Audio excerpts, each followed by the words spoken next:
ये जिम्मेवारी है उनके लिए। और इसी के लिए मैं कोशिश करूंगा भूपेंद्र भाई से बात करने की, साधु संतों से दर्शन के लिए कर रहे हैं। बिल्कुल, तस्वीरें आप देख रहे हैं स्वामी नारायण मंदिर की तस्वीरें हैं। लगातार जनक दवे वहां पर जुटे हुए हैं क्योंकि इस वक्त दिखाने की कोशिश कर रहा हूँ जहाँ पर अनु भाई तस्वीरें दिखा रहे हैं बॉस, हम बात नहीं कर रहे हैं उनसे। देखिए आप तस्वीरें देख सकते हैं, अभी साधु संतों के साथ उनकी मुलाकात हो रही है, परिचय दे रहे हैं। जो साधु संत हैं यहाँ के वो उनको परिचय दे रहे हैं। तो जाहिर सी बात है एक लोगों यहाँ पर जब वो दर्शन के लिए आने, जब प्लान बना तो एसजीपीपी के सभी संत यहाँ पर वो तैयार हुए कि हाँ अगर मुख्यमंत्री के तौर पर वो यहाँ पर आ रहे हैं, दर्शन के लिए आ रहे हैं, तो ज़रूर वो उनके साथ रहेंगे। और यह तस्वीरें मैं आपको दिखा रहा हूँ जो मैं बात कर रहा था आपकी, कि कल जब ये विधायक दल की बैठक थी, जब वो विधायक दल की बैठक में जा रहे हैं तो हम सबको वो हंसते हंसते मिले। नॉर्मल जब हमने पूछा कि कौन बन रहा है, हम हर व्यक्ति को पूछ रहे थे, सरप्राइज एलिमेंट होने की बात कही जा रही थी कि कोई बड़ा सरप्राइज एलिमेंट हो सकता है, लेकिन ये पता किसी को नहीं था कि अचानक से उनका ही नाम बतौर मुख्यमंत्री के तौर पे सामने आएगा। तो ये अपने आप में एक बड़ी बात है। एक छोटे साधारण से परिवार से आने वाले, पहली उनकी विधायक के तौर पर पहली टर्म, और पहली टर्म में ही अगर आप मुख्यमंत्री के तौर पर आते हैं, बिल्कुल यही विजय रूपाणी के साथ हुआ था। विजय रूपाणी को जब टिकट दिए गए तो पहली टर्म में उनको प्रदेश अध्यक्ष, मुख्यमंत्री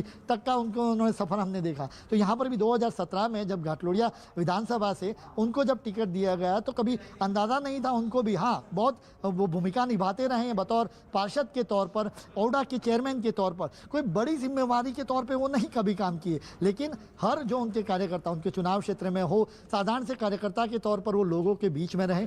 और जो मैं बात कर रहा था कि कल 11 बजे वहाँ लोगों के बीच में, जो अपने चुनाव क्षेत्र है वहाँ पर वो लोगों के बीच में वृक्षारोपण का कार्यक्रम कर रहे थे, और उसके साथ साथ वहाँ पर जो संगठन की जो तैयारी थी, वो संगठन की तैयारियों को वहाँ पर देख रहे थे। तो यही चीज़ होती है जब आप बीजेपी में जब बतौर कार्यकर्ता के तौर पे काम करते हैं तो जिम्मेवारियाँ बदलती रहती है। और हमेशा वो कहते हैं, बीजेपी में ये कहा जाता है कि ये पद नहीं है उनके लिए, जिम्मेवारी है। विजय रूपाणी भी यही कहे थे कि आज मुझे ये पद दिया गया था, अब मुझे और कोई जिम्मेवारी दी जाएगी। तो इसी तरीके से अंदाज से सर हर कार्यकर्ता यहाँ पर तैयार रहता है। और एक मैसेज देने की भी बात कि छोटा सा कार्यकर्ता भी मुख्यमंत्री पद की जिम्मेवारी सही तरीके से निभा सकता है, ये दिखाने की कोशिश इस पार्टी के अंदर हो रही है। शिवानी बिल्कुल। और स्वामी नारायण मंदिर में इस वक्त वो मौजूद हैं। अहमदाबाद में तस्वीरें लगातार हम आप तक पहुंचा रहे हैं। जनक दवे लगातार वहां पर मौजूद हैं और इस वक्त चर्चा कर रहे हैं सभी साधु संतों के साथ। भूपेंद्र पटेल, तस्वीरें आप देख रहे हैं अपनी टीवी स्क्रीन पर। और स्वामी नारायण मंदिर है, इसके बाद भी उनके कई ऐसे कार्यक्रम हैं जो निर्धारित किए गए हैं, कई राजनीतिक कार्यक्रम हैं।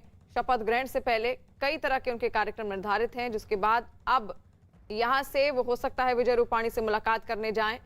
इससे पहले साई मंदिर भी गए थे भूपेंद्र पटेल, और अब इस वक्त स्वामी नारायण मंदिर में वो मौजूद हैं।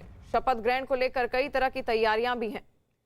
जनक दवे लगातार वहां से हमारे साथ जुड़े हुए हैं। जनक, देखिए, इनको पहली बार टिकट दिया गया, विधायक बने, और बहुत बड़ी जिम्मेदारी अब सीधे सौंप दी गई है भूपेंद्र पटेल को।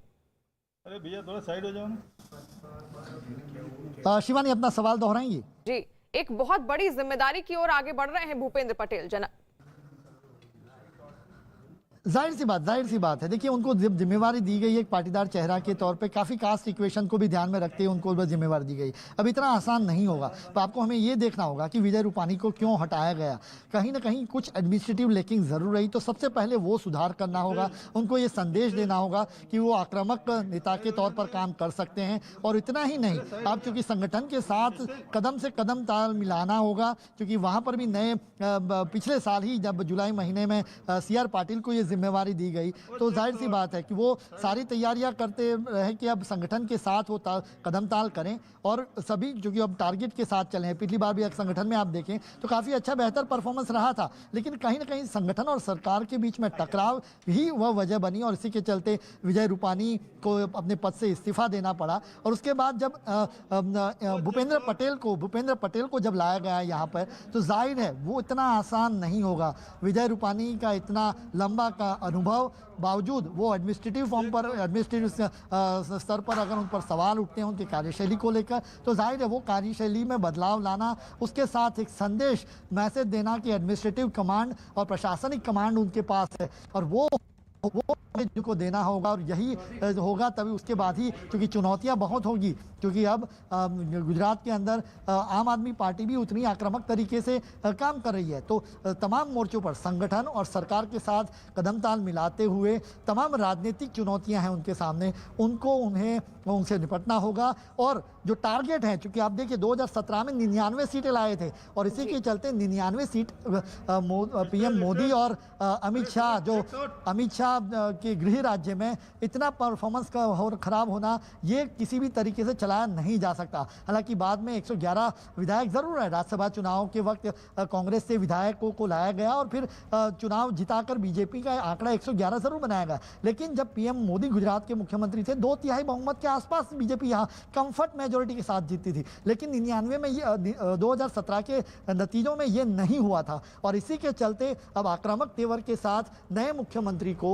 99 के आंकड़े से बहुत ज्यादा आगे ले जाना होगा। 2/3 बहुमत से ज्यादा कंफर्ट मेजोरिटी में, चूंकि ये पीएम मोदी और गृह मंत्री अमित शाह का गृह राज्य है, ऐसे में तमाम वो कोशिशें करनी होगी जो उनको जिता सके। तो ये मैं यहाँ पर भूपेंद्र भाई हैं, उनसे मैं बात करने की